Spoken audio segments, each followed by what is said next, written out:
Uno. Ups. Bueno, buenos días. Bienvenidos y bienvenidas.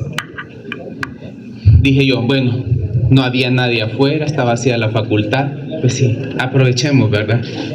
Sí, la otra clase, que es la de trombosis, todavía no la tengo lista, pero ya para el jueves creo que ya la tenemos lista. Y si quieren, entonces el jueves nos vemos para trombosis, ¿verdad? Bueno, la clase ya se la subí grabada a la plataforma, entonces hacemos un resumen y lo hacemos más dinámico y participativo. Por favor, los objetivos, ¿nos puede leer? Número 1. Describir los principales tipos de lípidos, colesterol, ácidos grasos y triglicéridos y su función en el organismo. Número 2.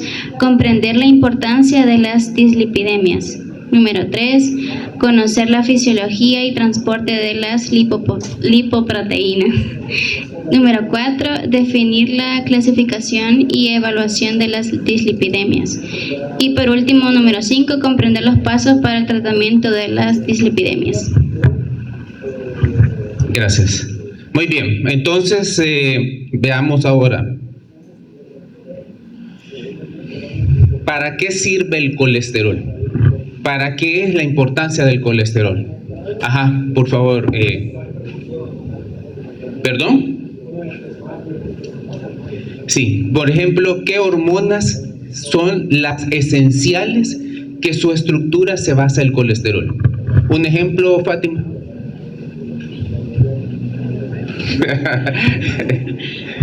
Las hormonas sexuales, estrógeno, progestágeno, testosterona, son esenciales la estructura de colesterol. Y no dijimos en la anterior farmacología que la liposolubilidad del fármaco hacía que, por ejemplo, los hormonales se podían utilizar por cualquier vía. Díganme, ¿por qué vía se puede dar los anticonceptivos? Una, oral. Otra, tópica. Pues sí, el parche, ¿verdad? Otra, intramuscular, si ya la dijimos, subdérmica, gracias, y vaginal, el anillo vaginal. Entonces, la liposolubilidad que está generado porque su estructura se basa en el colesterol hace que estas hormonas sean parte esencial del colesterol. Otra, ahí está, suprarrenales. Y de ahí, ¿de qué está conformada la membrana celular? Sí, pero es una esterificación también del colesterol y también está conformada por una bicapa de lipídica que forma parte esencial de los lípidos. Entonces, al objetivo 1, sobre describir los principales tipos de lípidos, el colesterol y ácidos grasos forman parte de la membrana. El colesterol es esencial para ácidos biliares. ¿Para qué sirven los ácidos biliares? ¿Para qué sirven? ¿Perdón? ¿Digestión de qué? ¿Cuáles? Las grasas.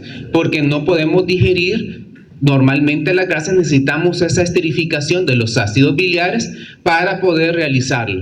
Y también la grasa es una fuente de energía. ¿Qué es una lipoproteína? Vamos, veamos qué pasaría a usted. ¿Qué pasaría si yo dejo ir una pichinga de aceite en la pila? ¿Qué pasaría? Pues el aceite queda como en la superficie porque no hay una mezcla entre ambos. Gracias.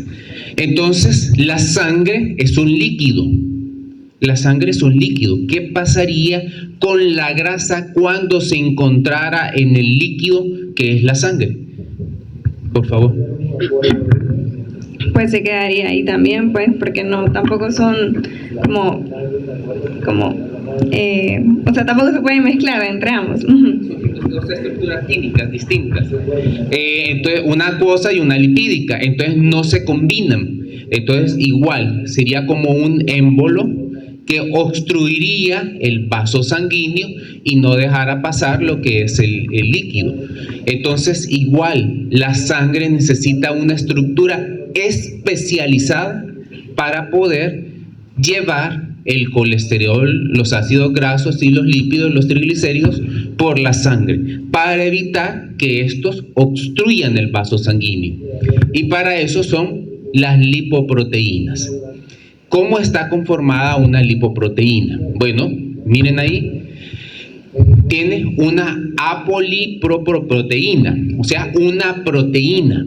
Esta característica de la proteína que contienen las lipoproteínas es de gran ayuda para el transporte de ellas y que identifiquen el receptor específico por el cual se van a unir y van a ceder parte de su contenido a las células.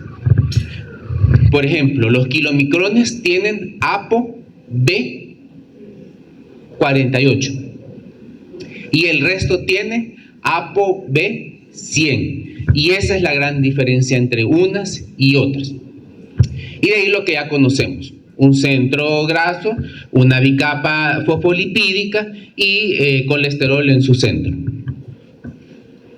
Muy bien, entonces, ¿cuáles son las lipoproteínas? ¿Cuáles son las lipoproteínas? Usted está solo aquí y aprovechando que está cerca. Las LDL. No. Kilomicrón. Cuando nos dejan un examen cardiovascular, ¿qué le dejan? Nunca, están muy jóvenes, no les dejan examen de riesgo cardiovascular. A mí el endocrinólogo siempre me dice HDL, LDL, ya llevamos dos. Antes de la LDL está la IDL, intermedia, y antes de la IDL, VLDL, y la que es diseñada a partir de la ingesta de los alimentos, los kilomicrones. Así es. Bueno, ya no ahondo más en ello. La diferencia, la B48, B100. También casi todas tienen C2, C3, pero ya las últimas, como la LDL y la HDL, ya no lo contienen. Quizás eso sería, y quizás el contenido, uno es más triglicéridos, por ejemplo, los kilomicrones son un contenido mayor de triglicéridos, y el resto es un contenido más de colesterol. Las dislipidemias, sencillamente, es el aumento del triglicéridos y colesterol con una disminución de la HDL. Esto afecta al 15% de la población. O sea, yo por lo menos ya he tenido mi crisis de dislipidemias. Cuando fui interno, bueno, terminé con unas 250 libritas porque comía a las 8, a las 12 y a las 3, porque pues sí, uno está cansado, llegaba a comer y lo único que había era pan dulce en el chalet que estaba en la entrada del hospital. Entonces tuve mi crisis de gordo y también tuve mi crisis de hipertrigliceridemia. Tuve un síndrome vertiginoso fuerte, no podía ni caminar, caminaba en 4 y me dieron atorvastatina en dosis casi tóxicas en ese momento. Eso significa que yo ya tengo un riesgo inherente propio de las hipertrigliceridemias. Y miren la importancia de que intervengamos en la hipertrigliceridemia. Si hacemos una reducción de 40 miligramos por decilitro de LDL, disminuye un 22% de incidencias de eventos coronarios graves. Si aumentamos 1 miligramo por decilitro de HDL, del 1.5 al 4.7 disminuye la mortalidad cardiovascular. Eso es lo único que yo no puedo subir. No sé por qué siempre la HDL no me sube. ¿Y cuánto es lo normal entonces? ¿Cuánto es lo normal del HDL? Búsquenlo ahorita, googleenlo. Lo normal de HDL. No nos vamos a ir si no sabemos el dato. Y gracias a Dios que está HDL. Y yo leo el último. Una reducción de 4 miligramos por decilitro en los niveles de HDL incrementa el riesgo coronario del 10%. Yo le mandé a la representante, a Fátima, para que se evaluaran su riesgo cardiovascular. ¿Pudieron evaluarlo? Es que eran menores de 40 años, ¿verdad? pero pongámonos que de acuerdo a las normas Hertz, si una persona, por ejemplo, ya tiene dislipidemia o es diabético, ya el riesgo cardiovascular es importante y necesita manejo.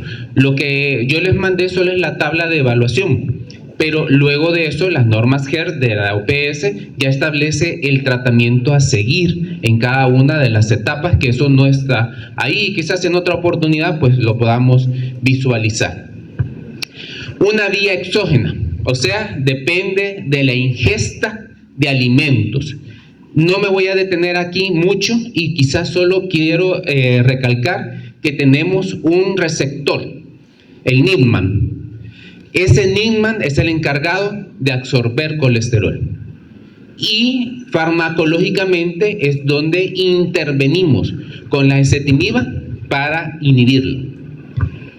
También tenemos fármacos que precipitan el colesterol o que inhiben la reabsorción de colesterol. O sea, aquí. Inhiben la reabsorción de colesterol, que son los inhibidores de las sales biliares, como el colestipol, que lo vamos a ver más adelante. ¿Qué es lo importante? Bueno, el colesterol por la ACAP puede ser esterificado y nuevamente lanzado al intestino por la ABC, ya sea la G8 o la G5. Los triglicéridos pueden ser absorbidos directamente como ácidos grasos y luego pues eso se forma los kilomicrones. Los kilomicrones salen del enterocito al plasma a través de... ¿Hacia dónde son lanzados? Sistema linfático. Por eso el sistema linfático es medio amarillito, porque tiene los kilomicrones. Y entonces allí los kilomicrones se les pega la ApoB48 y la ApoA1. Y luego pues son esterificados por la lipoproteína lipasa, que es la LPL. Y luego esto hace que se cede la ApoA1 para ir a la formación de las HDL. Y luego pues los kilomicrones son, a través de su receptor específico de lipoproteínas, absorbidos en el hígado para ser almacenados como ácidos grasos. En pocas palabras, ¿verdad? Esto es un curso completo sobre el cardiovascular específicamente. Veamos ahora la vía endógena. Casi el 80% del colesterol que nosotros utilizamos viene de la vía endógena. ¿Cuál es lo importante aquí? La enzima hidroximetilglutarilcoenzima A. Es reductasa, perdón, porque es la enzima que comanda la formación de colesterol. Y si nosotros inhibimos esa enzima a través de las estatinas, entonces estamos inhibiendo la formación de colesterol. De ahí lo demás pues es parte de bioquímica y es un elemento importante también conocerlo. También la vía endógena, es un poco complejo este dibujo, lo voy a simplificar. Bueno, el hígado lanza la VLDL, se forma la VLDL. La VLDL tiene sus apoproteínas. Pero si ustedes ven aquí, está la lipoproteína lipasa, que esterifica este colesterol. Y transforma la VLDL en IDL y la IDL en LDL. Y esto favorece que ya a nivel de la pared celular, el receptor específico ya lo capte. Pero al esterificar la LDL, cuando se forma LDL, hay una sustancia importante que yo quisiera destacar, que es esta, la PCSK9. Esta PCSK9 es una sustancia que excreta el hígado al plasma y que favorece con su unión a la LDL, la unión al receptor. Y al unirse al receptor, favorece que el receptor junto con la LDL sean es que no me recuerdo de la palabra, pero sean biotransformados, a eso quiero decir, que sean transformados. Entonces, si nosotros bloqueamos la PSCK9, favoreceríamos que el receptor pueda ser reutilizado y aumentaría la concentración del receptor a nivel de la pared celular. Entonces, esa es una estrategia, la inhibición, y quizás aquí ocupar la justificación que dijo el doctor Navarro, los anticuerpos. Hay anticuerpos específicos que atacan a la PSCK9 para evitar que se una al receptor. Y bueno, y de aquí que bueno, la VLDL y la LDL, a través de la esterificación que hace la CETP, cede a la HDL, que pasa por diferentes fases, pre-HDL, pre-HDL, hasta la formación de HDL, que es la que capta el colesterol inverso. Pero yo quisiera especificar qué significa ese transporte inverso. Este transporte inverso utiliza los siguientes receptores: el ABC1, que interactúa con la APO1 e incorpora el colesterol no esterificado a las HDL. La ALACAP, que esterifica el colesterol en las HDL. La CETP, que el colesterol es esterificado e intercambiado. Y la CRB1, que ya lo mencionamos, que madura la HDL y que es captado por estos receptores barredores. Entonces, estos son específicamente receptores. Entonces, hablamos de una vía exógena, una vía endógena y un transporte inverso. Pero, bueno, ¿cuánto era el nivel de HDL? De 40 y de 50. Sí, mi endocrinólogo me lo pide de 50. Dice, no, tiene que llegar a 50, me dice. Y me pide que tome, ¿qué fue lo último que me dijo? Que tome aceite de oliva. Bueno, ya vamos a explicar por qué el aceite de oliva, de forma específica. Muy bien, vamos a ver, hay dislipidemias primarias y dislipidemias secundarias.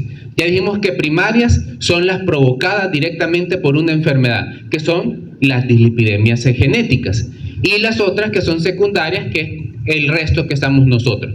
Yo porque como mucho, porque tengo diabetes, porque tengo hipertensión, porque tengo alguna otra enfermedad que está relacionado con el origen de esta enfermedad. Entonces son las secundarias, que es la mayoría de nosotros como estamos. Dislipidemias, bueno, esto es una especialidad de endocrinología relacionada con las dislipidemias. Hay dislipidemia tipo 1, tipo 2A, 2B, 3, 4 y 5, relacionado con los diferentes niveles, y específicamente puede ser, por ejemplo, con ausencia del receptor de LDL, y si no hay receptor de LDL, no hay nada que entre el LDL al hígado, y entonces aumentan los niveles de LDL. O, por ejemplo, que la lipoproteína lipasa no se encuentra en el cuerpo, una dislipidemia genética, entonces esas personas van a tener ese factor. No me voy a detener ahí porque me parece que este es de especialista específicamente, y nos vamos a quedar con las que nos producen a todos, los que comemos mucho. Bueno, y debo de aclarar que no me ha dado de nuevo un ataque dislipidémico porque yo tengo más de 10 años de ser vegetariano, pero bueno, entonces veamos aquí. Tratamiento dietético es el elemento indispensable para el proceso. La disminución de la ingesta de colesterol, principalmente grasas saturadas. ¿Y cuáles son los alimentos que traen grasas saturadas? Miren, el pan dulce, para comenzar. Las donas. La dona es las pupusas. O sea, hay que comer pupusas con toda honorabilidad, pero no en exceso. Yo he visto gente que come hasta 6, 7 pupusas en una sola sentada, y son bien delgaditos, y uno le da envidia, pero yo como 4 y ya me empiezo a engordar. Entonces hay que tener cuidado con eso. También hay que controlar los factores de riesgo como el tabaquismo, sedentarismo, consumo de alcohol, obesidad, estrés, hipotensión arterial y diabetes. También detectar dislipidemias que sean provocadas por fármacos y tratamiento farmacológico. El principal objetivo del tratamiento farmacológico son dos: disminuir la LDL y disminuir los triglicéridos. Esos son, en pocas palabras, los objetivos terapéuticos.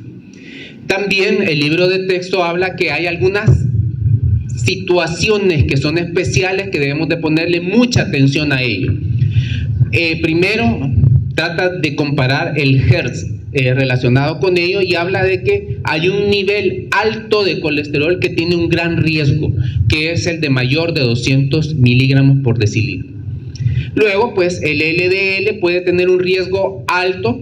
Cuando alguien tiene un riesgo muy alto, por ejemplo, si ustedes probaron Hertz, si la persona era diabética ya era un riesgo alto y ya lo mandaba, según el flujograma, a la atención médica.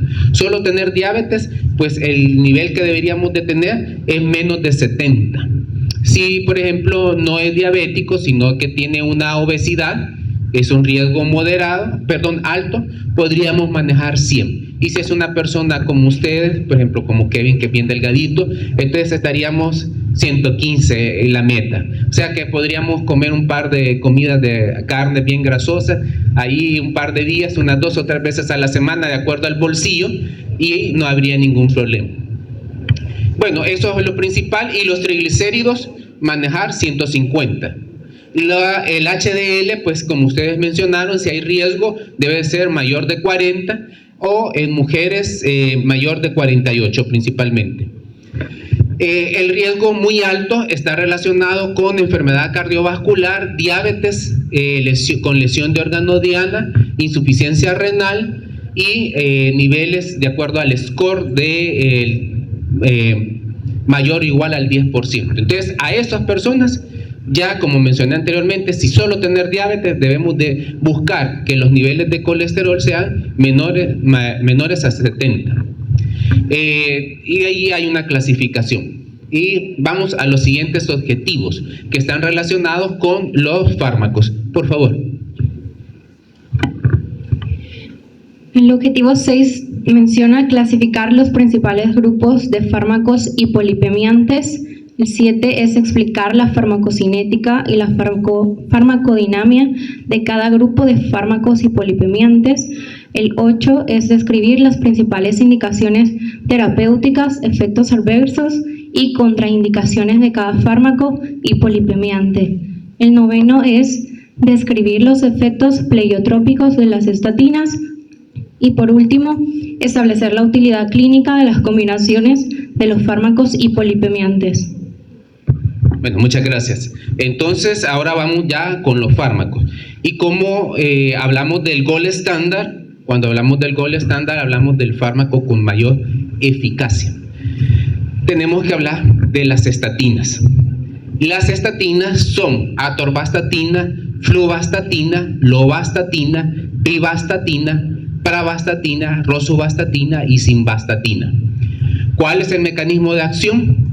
Inhiben a la hidroximetilglutaril coenzima A reductasa, disminuyendo los niveles de LDL porque no se logra formar colesterol. Ojo, este nivel no es tan significativo, o sea, lo que quiero decir que sí inhiben la formación de colesterol, pero no logran inhibirlo totalmente. O sea, hay cierta formación, porque si anularan totalmente la formación de colesterol, ¿qué creen que nos estuviéramos enfrentando? Por ejemplo, las células musculares, si no tuvieran colesterol, ¿qué pasaría? ¿Perdón? ¿Qué pasaría? No le escucho. No sería atrofia. Imagínense que la membrana celular no tiene los ácidos grasos. ¿Qué le va a pasar a la membrana celular? Rhabdomiólisis, o sea, destrucción de la membrana celular. Es un efecto que puede surgir a dosis tóxicas. Por ejemplo, cuando yo tuve mi crisis de hipertrigliceridemias, me pusieron la atorvastatina a dosis altas, y ahí el riesgo aumenta. El riesgo aumenta de rhabdomiólisis cuando combinamos dos fármacos. Digamos que la persona tiene hipercolesterolemia y tiene hipertrigliceridemia, y le damos fibratos y estatinas. Aumenta el riesgo de rhabdomiólisis. Entonces, a esas condiciones debemos de tener cuidado. Entonces, el efecto de las estatinas es el aumento de la expresión génica de la hidroximetilglutarilcoenzima A reductasa, o sea, cuando inhibimos la enzima, lo que hace el cuerpo es que aumenta la producción de la enzima como mecanismo compensatorio. Por eso se menciona que no se inhibe completamente la producción de colesterol. Y activa los factores específicos de transmisión para la esterificación del colesterol a través de la enzima CREBP1. Bueno, ¿cuál es el efecto de las estatinas? El colesterol lo baja 20 a 45, la LDL de 20 a 65, los triglicéridos de 5 a 20 y un aumento discreto de las HDL. O sea, aquí si tenemos una disminución de las HDL, digamos que tenemos HDL de 15, 10, porque sí ha habido pacientes con ese efecto, entonces no es por aquí, no es este medicamento el que las va a aumentar. Reduce más las LDL al combinarlo con otros fármacos y reduce los niveles de triglicéridos, pero es más acusada cuando los valores de triglicéridos son arriba de 250 sobre 100 miligramos. Y está mediada por la menor producción de VLDL. O sea, digamos que usted por casualidad no tiene hipercolesterolemia, sino hipertrigliceridemia. Entonces, no es el camino. Este fármaco no es el camino para las hipertrigliceridemias. Este es para las hipercolesterolemias, relacionadas con aumento de las LDL, principalmente. Disminuye la síntesis también de ApoB100, de ApoC2, ApoC3, ApoE y aumenta las de ApoA1, A2, que están relacionadas también con las HDL y que representa el 80% del contenido de las HDL. A eso me refería. O sea, disminuye las apoproteínas relacionadas con LDL y aumenta las de HDL, pero el aumento no es significativo para las HDL. Tendríamos que darle una vitamina para lograr ese efecto, o sea, ácido nicotínico. ¿Qué son los efectos pleiotrópicos? O sea, son efectos que no están relacionados con su mecanismo de acción. El mecanismo de acción dijimos que era inhibir a la enzima hidroximetilglutarilcoenzima A reductasa, pero ahora decimos que tiene otros efectos que hacen que el riesgo cardiovascular sea menor. Por ejemplo, revierte la disfunción endotelial. Cuando la grasa las arteriosclerosis se meten por la íntima, generan que se empiecen a degradar y generan células espumosas. Eso hace que se pierda la integridad de la íntima. Con las estatinas se disminuye la presencia de la grasa en la íntima y por lo tanto disminuye estas células espumosas. Dice ahí que también la disfunción endotelial está relacionada con el aumento del óxido nítrico porque hay una mayor expresión de la sintetasa, la sintetasa de óxido nítrico. A eso me quería referir. Otros efectos antioxidantes, que es lo que ya estaba mencionando, también estos efectos sobre la íntima y sobre el antioxidante están relacionados con la placa de ateroma. Disminuye la placa ateromatosa y eso al final favorece que el vaso sanguíneo tenga mayor irrigación porque aumenta el flujo sanguíneo a través de él. A efectos antitrombóticos, bueno, lo vamos a ver el jueves, pero adelantándome, farmacológicamente, aunque ya sabemos que suceden de forma simultánea, hay tres principales funciones que se regulan farmacológicamente, que están relacionados con la hemostasia. La hemostasia es que la sangre se mantenga dentro del vaso sanguíneo. Uno es los antiplaquetarios, los antitrombóticos y fibrinolíticos. Entonces, ¿qué hacen las plaquetas? Bueno, las plaquetas van pasando con la sangre y de pronto está dañado un vaso sanguíneo por una placa ateromatosa. Y eso hace que se exponga fibras de colágeno y el famoso factor de von Willebrand.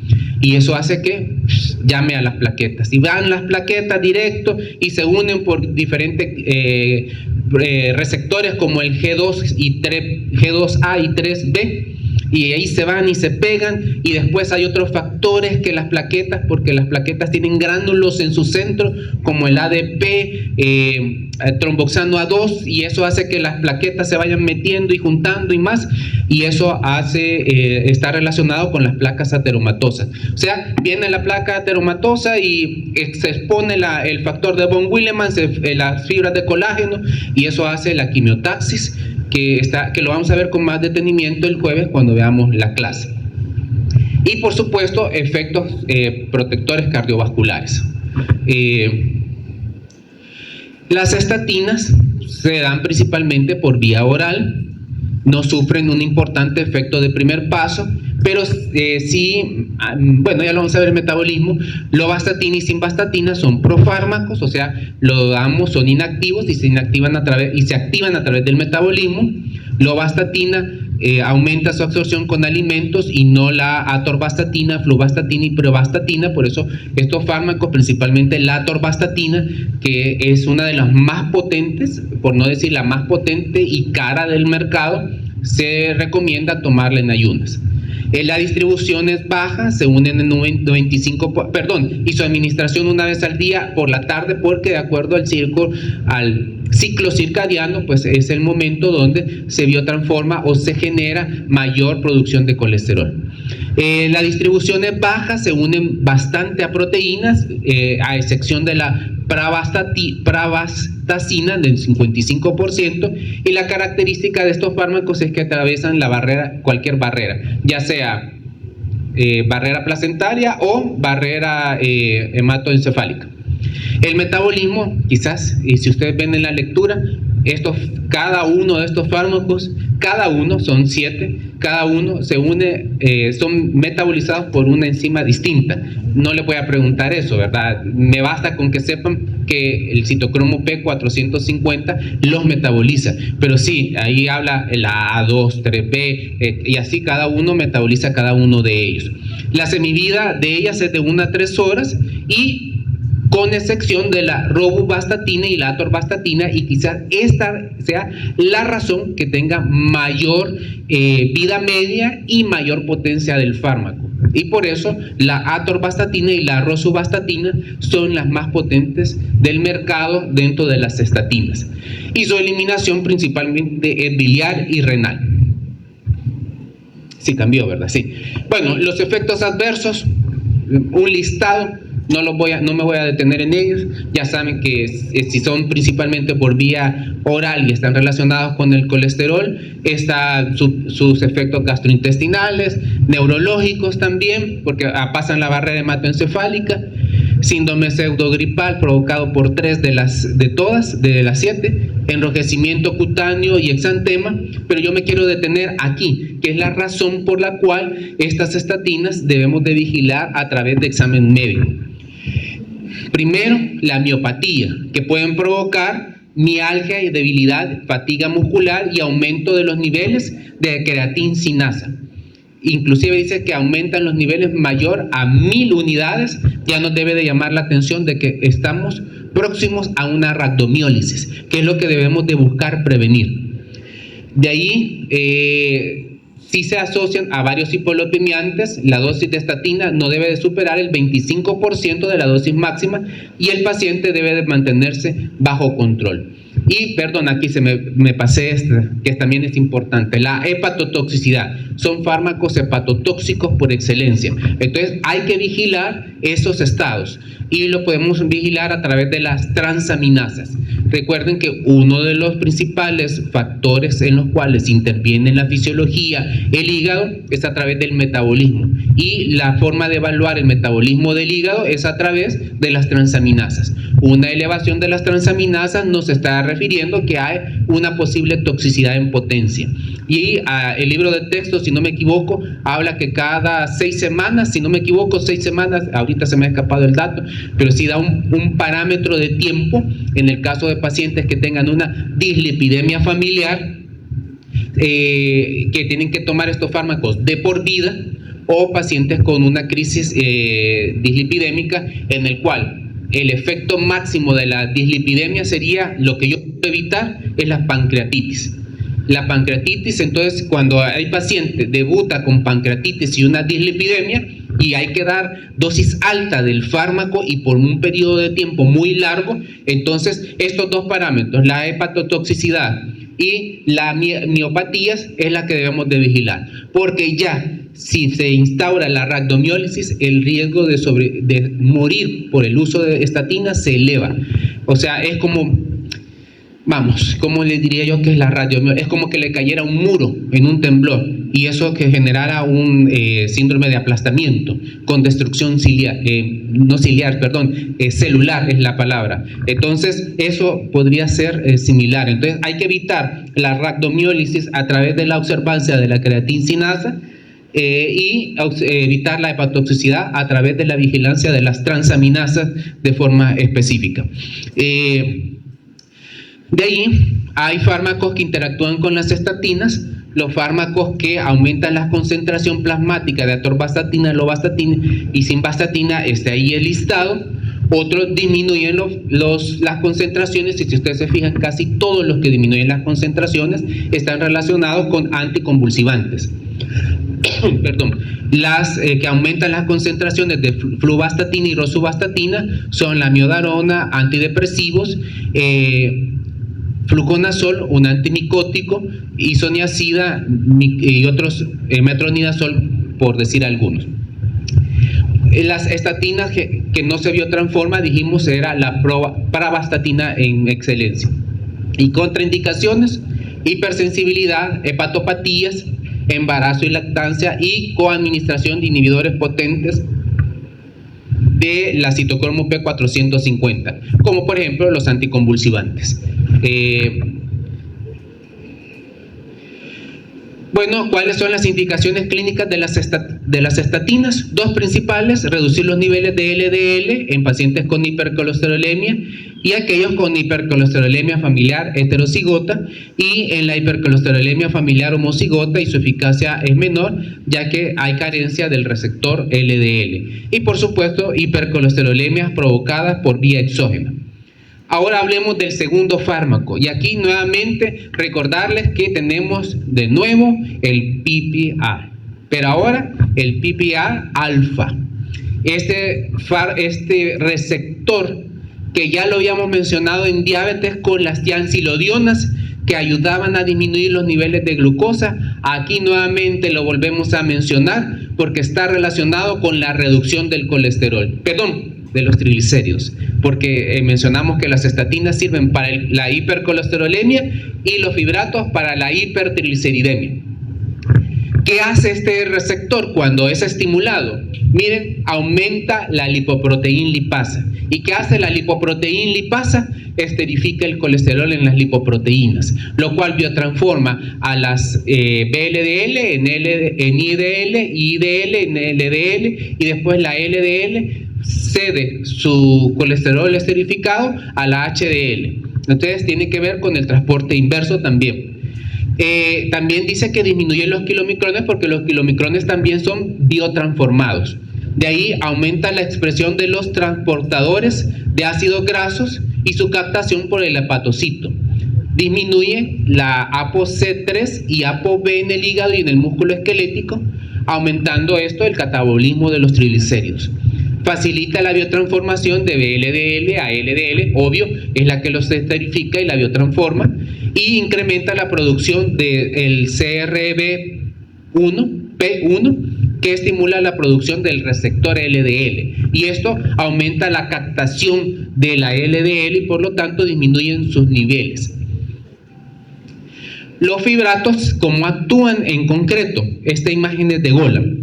Ustedes ven que la activación del PPAR alfa o PPAR alfa en una línea aumenta la síntesis de la ApoA1 y ApoA2 en los hepatocitos.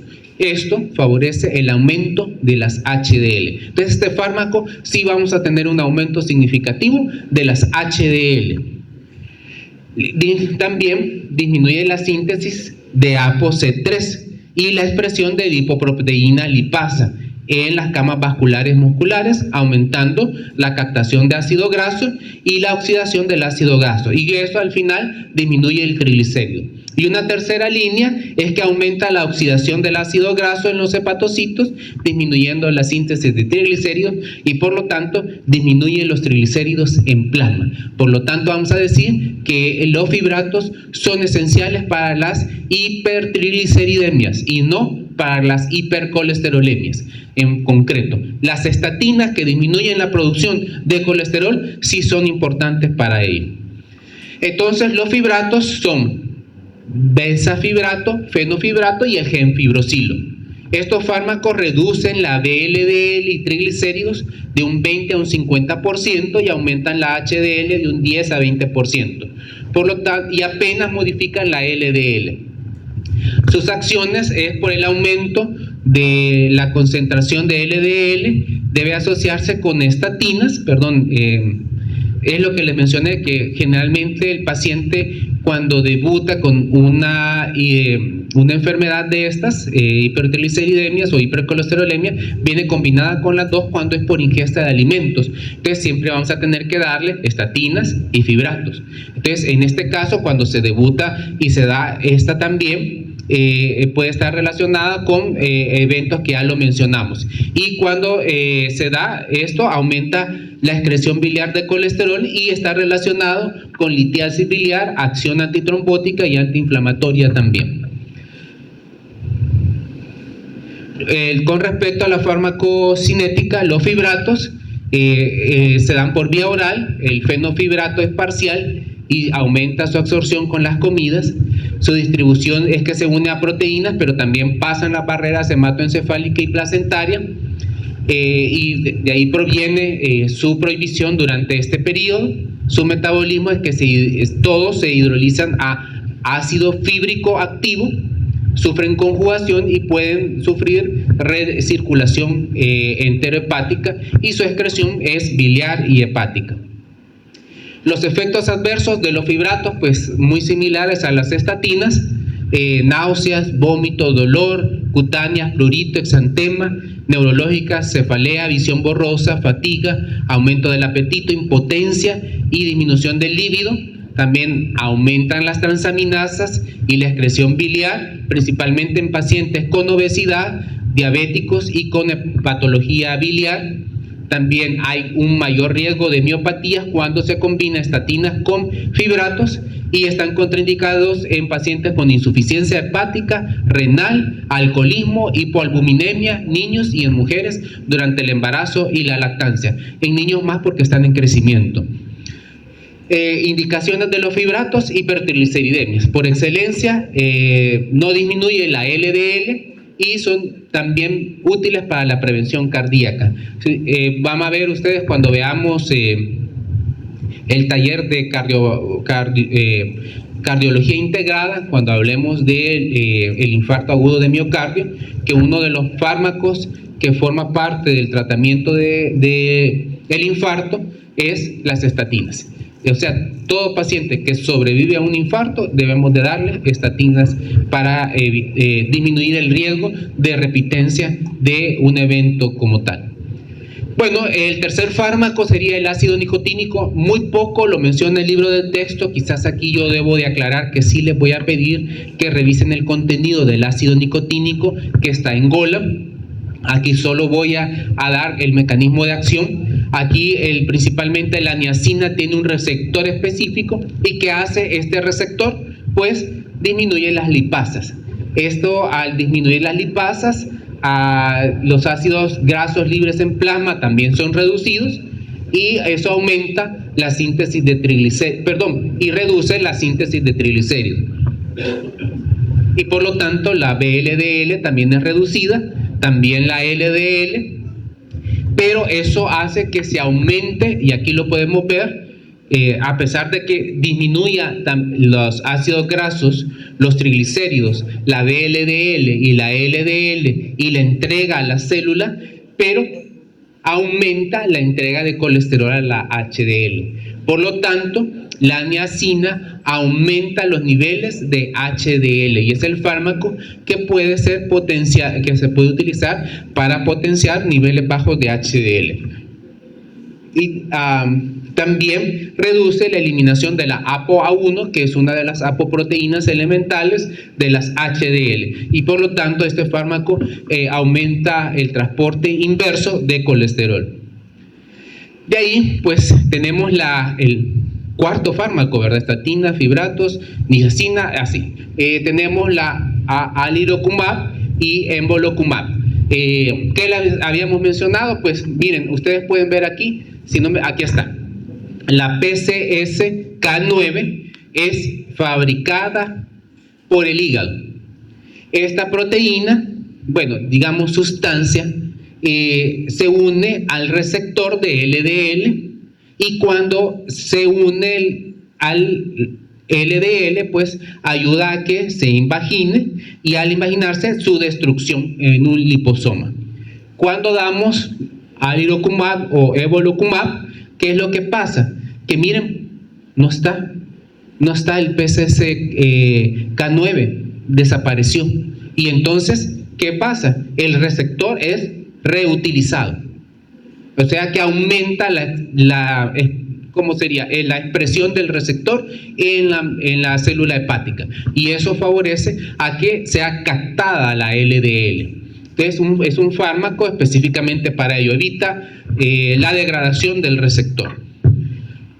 Entonces el alirocumab es un anticuerpo mononuclear. Ya sabemos que es un anticuerpo destruye una sustancia, un antígeno, y en este caso es esta sustancia, el PCSK9, y el evolocumab es un anticuerpo monoclonal de IgG2.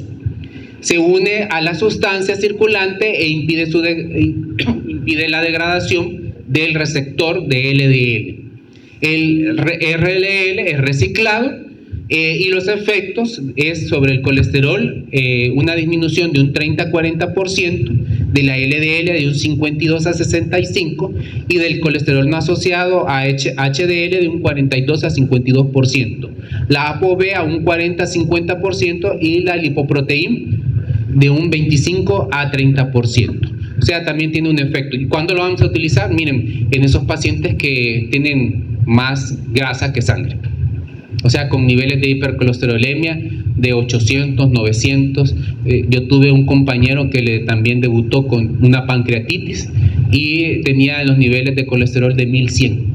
Entonces, cuando le sacaron la sangre, era suero lipídico, decía el examen. O sea que era más. Y después se le encontró que tenía una hipercolesterolemia familiar.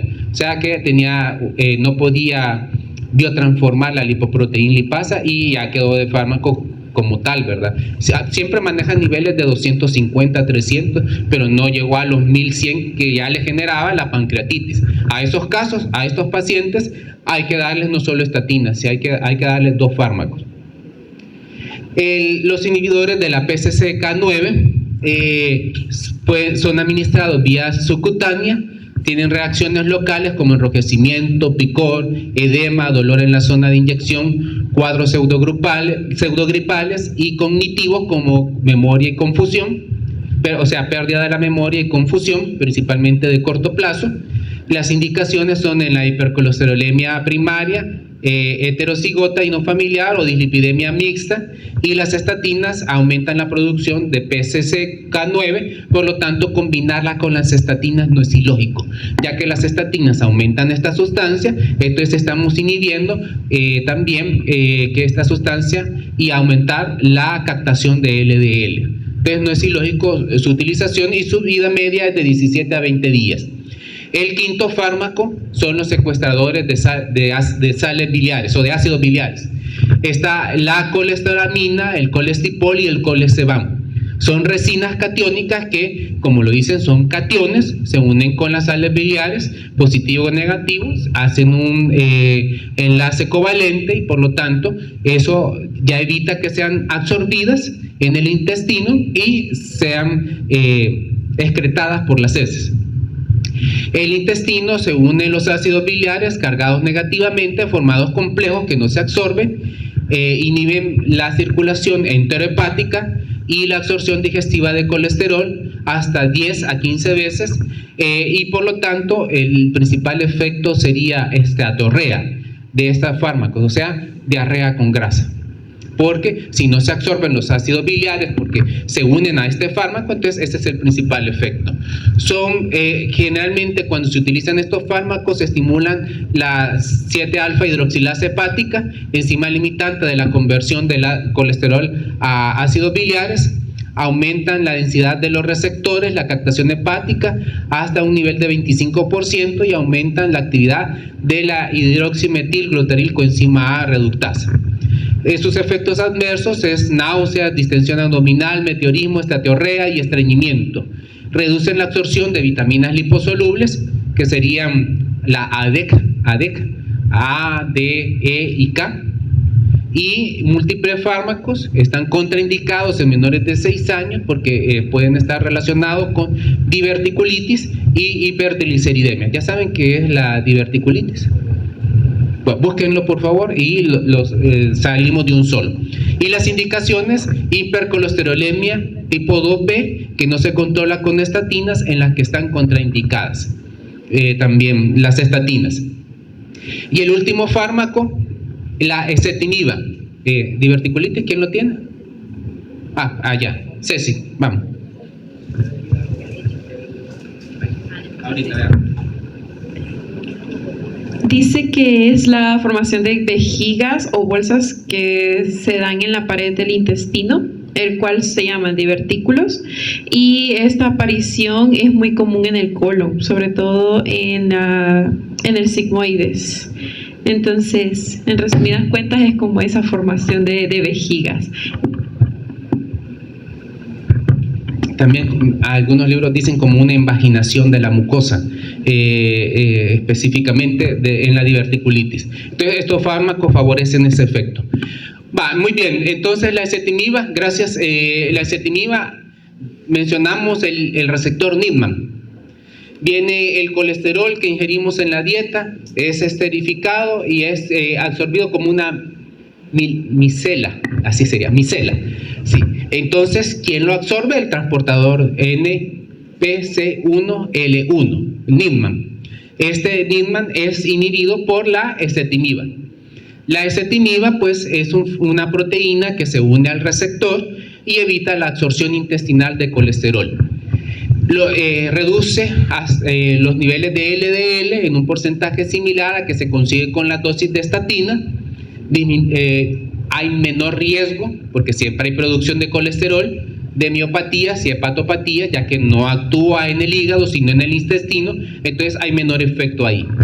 Aumenta ligeramente los niveles de HDL y disminuye los triglicéridos, pero sus efectos están relacionados con diarrea, dolor abdominal, cefaleas, aumento de transaminasas en pacientes que son tratados con estatinas. O sea que sería casi todos los fármacos de esta familia que combinamos con estatinas que están relacionados con aumento de las transaminasas.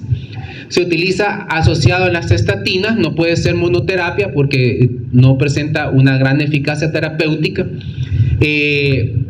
pero pacientes que tienen niveles bajos de una hipercolesterolemia baja, digamos 300, podríamos darle ezetimiba, pero si ya tiene 400, 500, no, le toca estatinas junto con otros fármacos si tiene alguna sintomatología, por ejemplo, síndrome vertiginoso. Útil en pacientes con hipercolesterolemia familiar homocigota, en los que las estatinas son ineficaces, y fármaco de elección en pacientes con citosterolemia. Y hay otros fármacos que también ayudan, y aquí explicar la lógica de por qué la recomendación del omega 3 y todos estos fármacos, por ejemplo los esteroles o los estanoles vegetales como el aceite de oliva, por ejemplo, reducen la absorción intestinal de colesterol, inhibiendo el ABC A1, G5 y G8, los cuales disminuyen los niveles de LDL.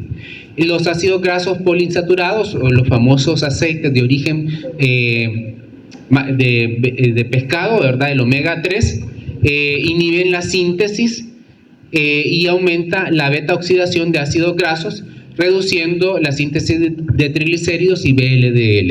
Y un fármaco más, el último chiquitito, que está ya empezando a utilizarse, los inhibidores de la proteína microsomal transportadora de triglicéridos. Esto no lo mencioné en la vía exógena, pero ahora lo menciono, que cuando se forma por el ribosoma, se forma la ApoB y necesita pegarse a la lipoproteína. Esto lo hacen en el retículo endoplasmático y quien lo comanda es esta proteína, la proteína microsomal transportadora de triglicéridos, que le pega las lipoproteínas a lo que es el kilomicrón y luego es excretado.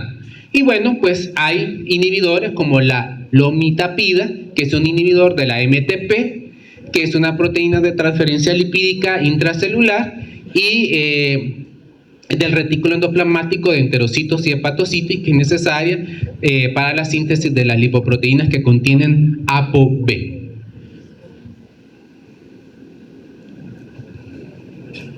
Tenemos dos casos. Tenemos un paciente de 65 años. Bueno, preguntas. Es denso el tema, ¿verdad? Un poco denso. Es un poco denso, sí. Igual el que vamos a ver el jueves es un poco denso. Ojalá que no haya nadie afuera para que así nos podamos llevar unas 2 horas, porque sí es denso. Trombosis y hemostasia, sí, son temas bien densos. Bueno, tenemos el señor Carlos, de 65 años, que es hipertenso, con antecedentes de hiperlipidemia y con riesgo elevado. Recibe tratamiento con gemfibrosilo y atorvastatina. ¿Cuál es el mecanismo de acción del gemfibrosilo?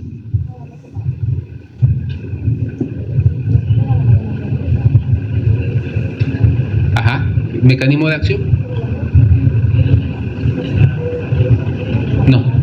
PPR alfa.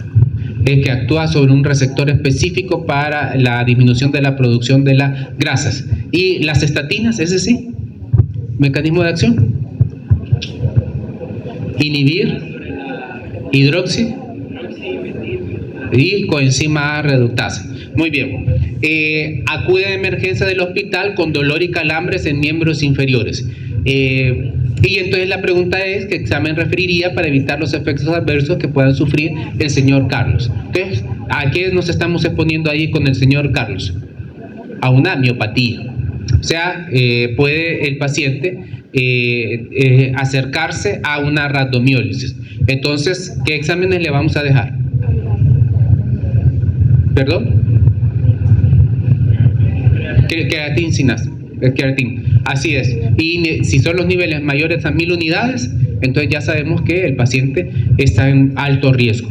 Y de entrada, mandémosle unas transaminasas, porque ya sabemos que la combinación de fibratos y estatinas están relacionados con hepatopatías. Entonces, para evitar el efecto adverso que pueda producir fatalidad, mandémosle ese examen.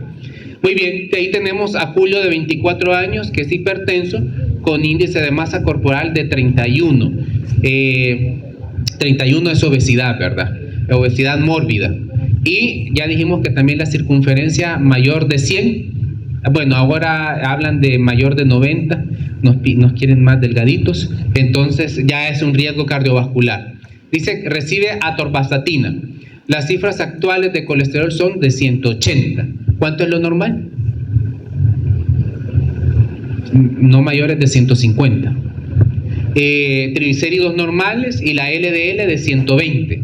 ¿Cuánto es lo que debe de tener alguien con riesgo cardiovascular de LDL? Menos de 70.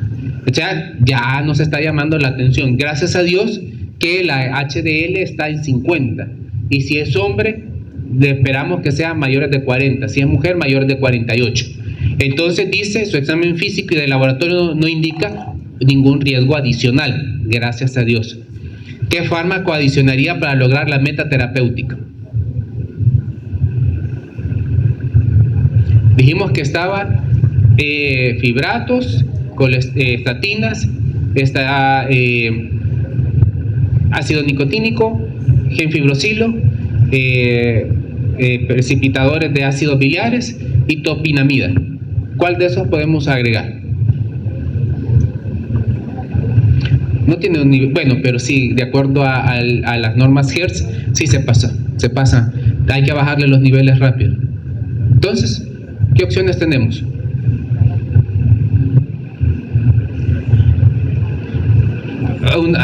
Precipitadores de sales biliares podría ser colestipol, colestiramina podría ser una opción. La otra opción podría ser ezetimiba, que hay menor riesgo de hepatopatía. Son opciones que podemos darle al paciente. Y por supuesto, recuerden dieta y ejercicio. Muy bien. ¿Hemos terminado? ¿Alguna pregunta? Bueno, nos vemos el jueves. Gracias.